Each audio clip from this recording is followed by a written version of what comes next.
Yeah, the Cajun Navy helps during disasters. We really assist first responders, but we also assist the second responders, or the second wave of help, which is the rebuild effort. We are a year-round organization, and we respond to multiple disasters in multiple areas. While everybody's running out, we run in. Same way with anything we do, especially when we're called upon. It's just what we do. My first taste of disaster was with Hurricane Katrina. I have lots of family in New Orleans, and I worry about them every time the weather changes. And they're still trying to recover from Rita in 2005 and the other storms that have hit in this area since. Every disaster is different. So Hurricane Laura was a wind disaster. Hurricane Laura slamming ashore as a monster Category 4, punishing the Louisiana and Texas coast with winds up to 150 miles an hour. Just the sheer force. It kind of reminds me of the little story with the 3 little pigs where he huffed and he puffed and he, blew the house down. I mean, it's like Hurricane Laura just blew Lake Charles down. This was a gigantic tornado that struck 5 parishes in southwest Louisiana and devastated every community in those parishes. And all the storms I've worked, this has been the worst with destruction. I haven't seen anything like this before. Buildings that were once there were no longer there. We can see the GPS where you have all these houses, and we're recording what the GPS is saying. You turn to where it's supposed to be, and there's nothing there. For the families that live there, it's going to be years before that they can rebuild, even if they can. Really, it's people don't realize the devastation until you actually come and drive around and look and see for yourself. Having been in a war zone, that's what it looks like. You can compare it to a third world country. Even around us right now, there's just glass everywhere, nails everywhere, there's trees. It is devastating, so. I would challenge people to live a day without power and see what it's like, because, and imagine there being like a hole in your roof, and people with mold and stuff, so. I look across the lake and I see smoke coming up from one of the plants across the lake.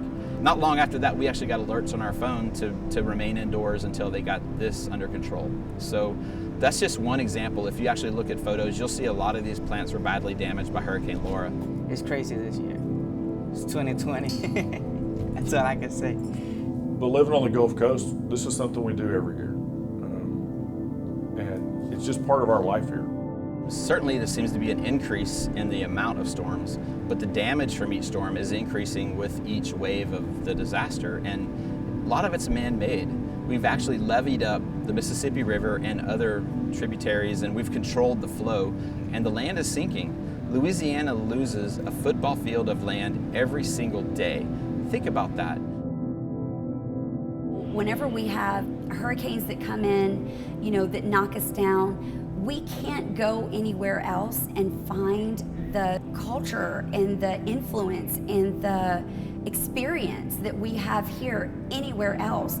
It's just the community is so strong and deep here, and the roots are deep, and this was a perfect opportunity for the Cajun Navy to come in and support our own. So we started mobilizing individuals with chainsaws, looking for places to live and looking for supplies to be brought in. It's no longer the gigantic organizations that are going to come in and fix these. It's going to be the local citizens that use technology to collaborate, crowdsource it, and then come in and fix it. And we don't do it for the praise. We don't do it for the thank yous. We do it because we want to serve people. We're not the type of people who just drop it off and leave. We try to listen to their story and listen to what they're going through, because that's actually very necessary too. Appreciate the Navy. We see about it and read about it. So never thought they would pull up here, but they did. Greatly appreciate it. We've been sorting through donations and getting them ready to go out into the community. And we were serving meals for a while. So just kind of wherever we can help, that's what we're here for. And here's a little goodie bag. It's a little something. It's smile. It's a couple snacks and some toilet paper. You always need that. Yes, good comments about Cajun Navy. Everything I've heard about is really, really wonderful. and we were able to feed 2,500 to 4,000 a day just from our efforts, and this is all volunteer driven. The individuals that show up and volunteer with us, I would say most of them have been through some kind of natural disaster themselves. They've experienced it, so they understand the trauma that individuals in this community are going through trying to rebuild their lives. When storms have hit Texas, our friends in Louisiana have helped us, and we just gave back. They're never too far away and never too small to help.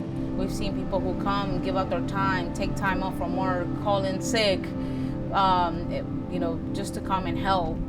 And so that gives us this resilience that is just unmatched. We just can't imagine being anywhere else. With everything that's going on in the world, in America, I mean, it's unfortunate that it takes a disaster, but when there is a disaster, you don't know a stranger. I mean, you hug strangers like they're your own kin. The heart really shows in things like this, because people, when it comes down to it, most will give you the shirt off their back to help you, especially in a disaster. We've come together and it gives you hope in humanity. Any little piece can help, no matter what you do. Anything can help. Just get involved. It really helps. It would change your life helping other people instead of just worrying about yourself.